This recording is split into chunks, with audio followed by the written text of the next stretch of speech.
The metallic buzz of the clippers had barely faded when the manager's shadow fell across the station.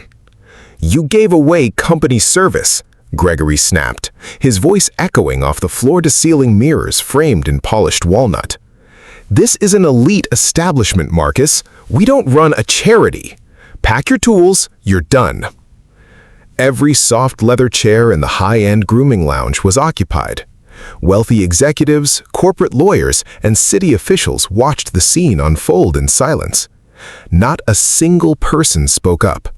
Young stylists who had worked alongside Marcus Ellison for years lowered their heads, afraid to lose their own jobs.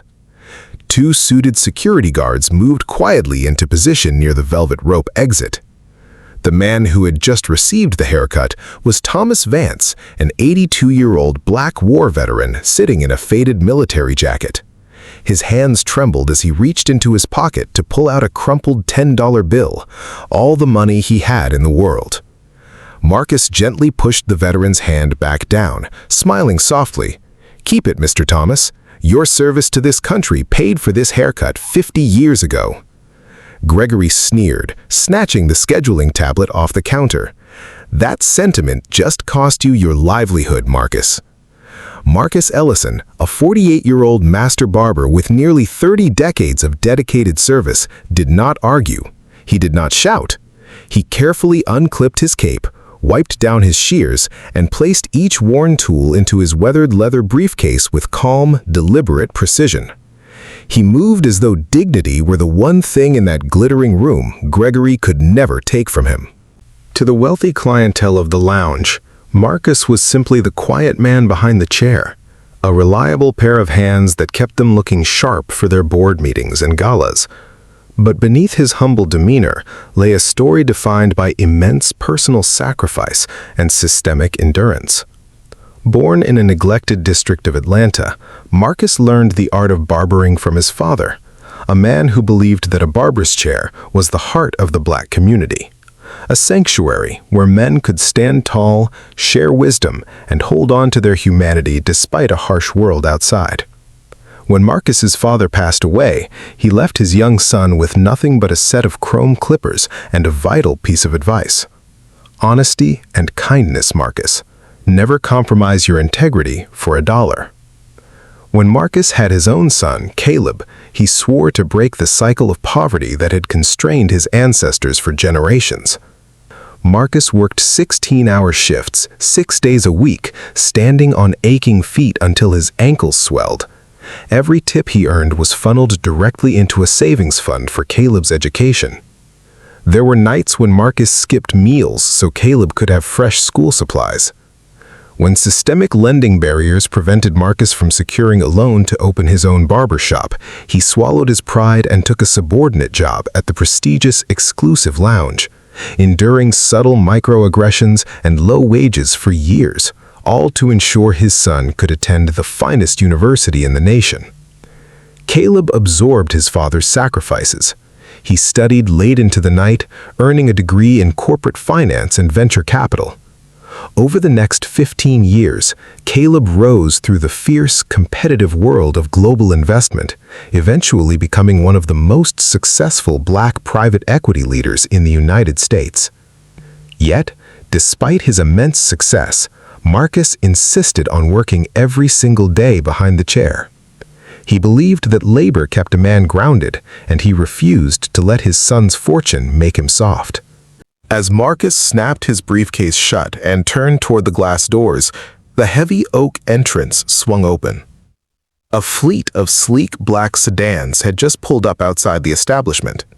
Walking into the lounge was a tall, 32-year-old man in an impeccable charcoal-tailored suit, flanked by a team of legal advisors and auditors. It was Caleb Ellison, the newly appointed majority shareholder and owner of the international luxury group that had acquired the salon chain just 48 hours prior. Gregory, who had no idea what the new owner looked like, immediately smoothed his tie, pasted on a subservient smile, and rushed toward the entrance. "Welcome, sir," Gregory said, bowing slightly. "We've caught you at a minor inconvenience. I was just removing an employee who violated company policy by giving away services to vagrants." Caleb didn't listen to a single word. His eyes swept across the room and locked directly onto the man holding the worn leather briefcase near the security guards. The cold, corporate demeanor vanished from Caleb's face. He stepped past Gregory, walked down the center aisle of the lounge, and threw his arms around the working man in the faded apron. "Dad," Caleb said, his voice loud enough to resonate through every mirror in the building. "What are you doing with your tools packed?" The entire room froze in utter disbelief. Gregory's face turned ash white. The security guards immediately stepped back, and the wealthy clients in the chairs sat up, paralyzed by the sudden shift in power. "Dad?" Gregory stammered, sweating profusely. "Mr. Ellison, this man is your father?" Marcus looked at his son, then calmly glanced back at Gregory. "The manager was just enforcing policy, Caleb. I gave a free haircut to Mr. Thomas here, a war veteran who couldn't afford today's rates." Caleb turned around slowly, his expression cold and unyielding as he faced Gregory. "This man's hands paid for my education," Caleb said, his voice ringing with absolute authority. "This man taught me that a business without compassion is just a hollow shell. You looked at my father and saw someone disposable. You looked at a decorated veteran and saw a nuisance." Caleb turned to his head legal advisor. "Terminate Gregory's contract effective immediately. Reassign the management of this location to someone who understands human dignity." Caleb then walked over to Thomas Vance, the elderly veteran still sitting quietly in the leather chair. Caleb took the veteran's hand with deep respect. "Sir, as long as this business stands under my name, your service and the service of every veteran in this city will be honored here free of charge." The clients in the chairs began to clap, and within seconds, the entire lounge erupted in applause.